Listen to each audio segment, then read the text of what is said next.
Next, a House subcommittee looks at what factors the federal government considers when purchasing counterterrorism technology.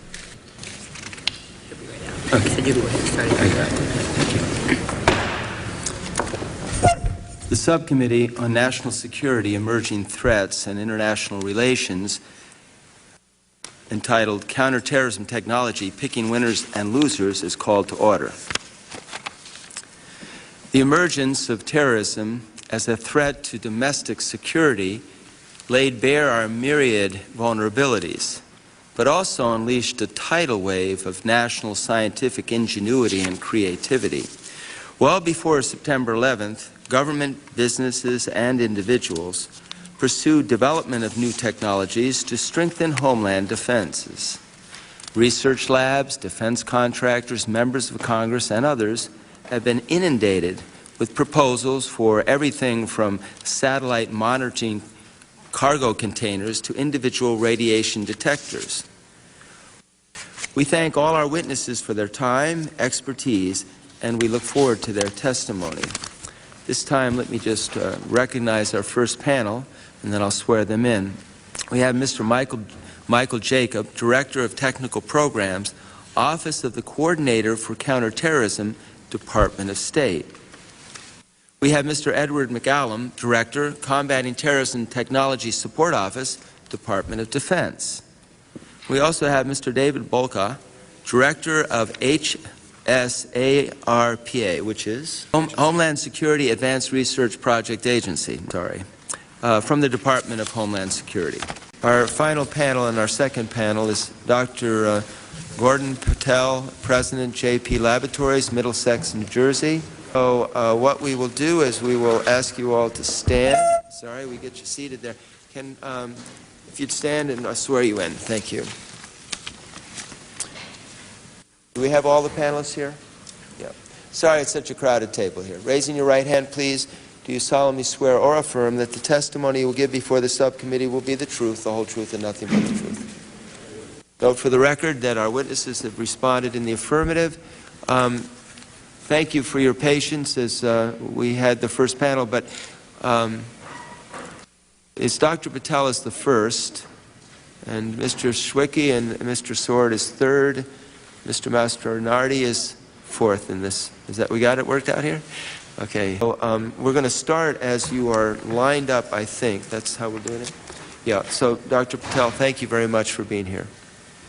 Mr. Chairman, member of the committee, thank you for inviting me to testify about counterterrorism technology, especially the product we have developed. JP Laboratories have developed a credit card size, low-cost radiation dosimeter, as I have in my hand, and I have provided samples to you, both radiated and unirradiated sample. The dosimeter can be used to monitor level of radiation exposure in an event of radiological attack by a terrorist. It is widely believed that terrorists have a new weapon called dirty bomb. A dirty bomb is an ordinary explosive packed with a radioactive material. When detonated, it would spread radioactive dust. High dose of radiation such as X-ray emitted by radioactive dust can cause cancer and even death. A dirty bomb could cause widespread panic, massive disruption, and while rendering the surrounding area uninhabitable for years. In an event of a detonation of a dirty bomb, it is imperative that people affected by the dirty bomb and the first responders need to quickly assess their radiation exposure. If people affected by a dirty bomb know their radiation exposure, panic and concern will be minimized. If they have a variable, inexpensive radiation dosimeter, they will know their radiation exposure. If they are not exposed to radiation or received very low dose, they would not need to worry and would not need to rush to a hospital. However, those who have received high dose may go to hospital and physicians would know whom to treat first. In order to determine radiation exposure, hospitals will need to obtain blood samples from every potential victim. That will be practically impossible to do with so many people affected by a dirty bomb. A panic among the people and their concern can be minimized if they have a variable, easy-to-read personal radiation dosimeter. JP Labs has developed a credit card size radiation dosimeter, we call it SIRAD, for self-indicating instant radiation alert dosimeter, which can be used to monitor high-energy radiation released in an event of a dirty bomb attack.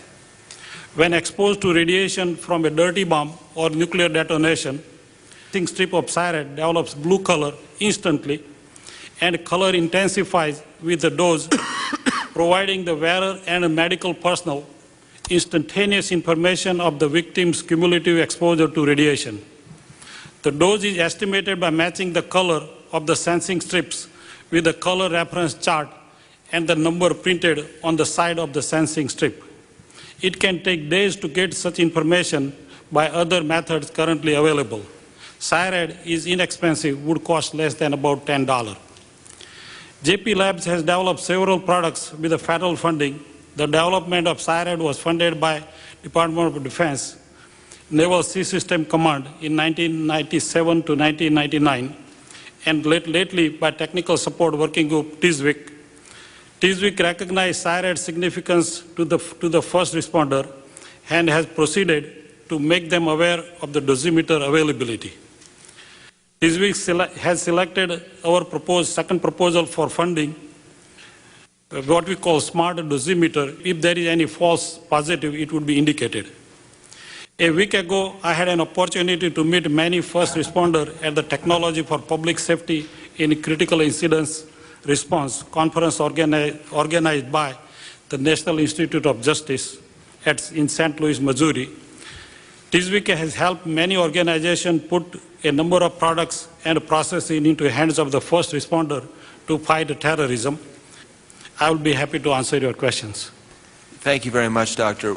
During the course of your testimony, you may want to tell us whether this was solicited or unsolicited, if this was something that the government ideally is using or whether it's going to go on the open market. But I'm not going to ask you to respond now, Dr. Patel, but if you can incorporate it in your statements, sure.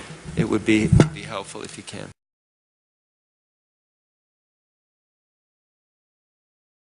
The EMS and hospital samples are the ones I have here today, the white one for the hospital personnel and the green one for the first responders.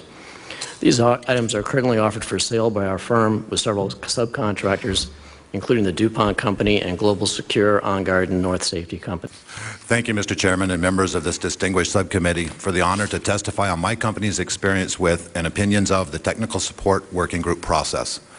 iRobot Corporation is a young entrepreneurial company in Burlington, Massachusetts. Keep coming, keep coming. Stop right there. That's perfect. That's perfect. Thank you. That's not armed, is it? Yes, it has an arm. Mr. Patel, Dr. Patel, I'm sorry. Your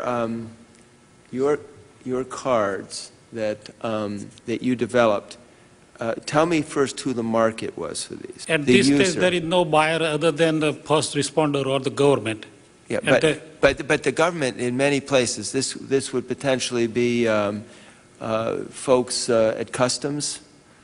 Yes, it would be mainly the first responder, police, firefighters, who, in case of dirty bomb explosion, they have to respond first. And so that, I'm sorry, that would be local, potentially state and federal. It's a pretty nice market. Correct. Right. How do and let me be clear: is this you developed this with funding? How much funding did you receive? First, it was funded by Navy. Naval Sea System Command with SBIR Phase 1 and 2, which is about $750,000. Of $1 million, you're right. Yes, and then there was some problem. It was developing darker color at lower temperature and lighter color at higher temperature. If somebody so you had to keep perfecting it. That's right. And that TSWIC funded it, so we solved some of those problems. Is this ready to go and operate? In that format, yes, it is ready to go in operation. Okay. And in the process of doing research, the government is assessing its value? to Yes, it? Yeah. that's what we are, Navy is evaluating, so does TISVIC. Right. But I mean, in other words, at one point you're developing the product. The next thing, though, the government is trying to see if it meets its standards. Is that? And this was not done at the request of the federal government. You did it. You basically came to the government. No, that originally proposal was solicited by Navy, that they were looking for an instant type of dosimeter in case of nuclear explosion. Okay. And then TISVIC saw that this could be used by first responder in case of dirty bomb. Right. Either Navy and our government must have foreseen that there could be such a need. So the Navy had solicited the proposal. Well, but the government hasn't bought this yet. They've just helped you fund it. TISVIC has bought 6,000 of them. Okay. How do you decide ultimately? This seems a little bit on this aside, but it is related. How do the government decide what they're going to pay you? And how do you decide whether you're willing to sell? And by the way, can you refuse to sell afterwards? Can the government? Let me state all the questions I have. Can the government set the price? First, can you set the price? Can the government set the price? And can you refuse to sell this product once the government helped you develop it? First thing, I would not refuse it. Price or would not matter, because it's when the nation needs it. It's my pleasure to provide the product. No, you're not going to do it for nothing. No, of course, I would not do for nothing. I'm in business and would like to make profit, but still, if it is government needs it or citizens need it. Maybe I'm doing something too hypothetical for you. Maybe I'm suggesting something where you don't think that would happen. You think you will arrive at a price. But maybe one of you could tell me how the government sets the price in this, Mr. Sword? I mean, Mr. Minardi, I'm sorry. Okay. For our equipment, which is pretty much capital equipment, very often the price is set for the government based on our costs. The government has the right to come in and audit our books and find out how much a product costs, and then we're able to put a modest fee on that, and that establishes the price. Thank you all very, very much. Appreciate you. You've been an excellent panel. Thank you.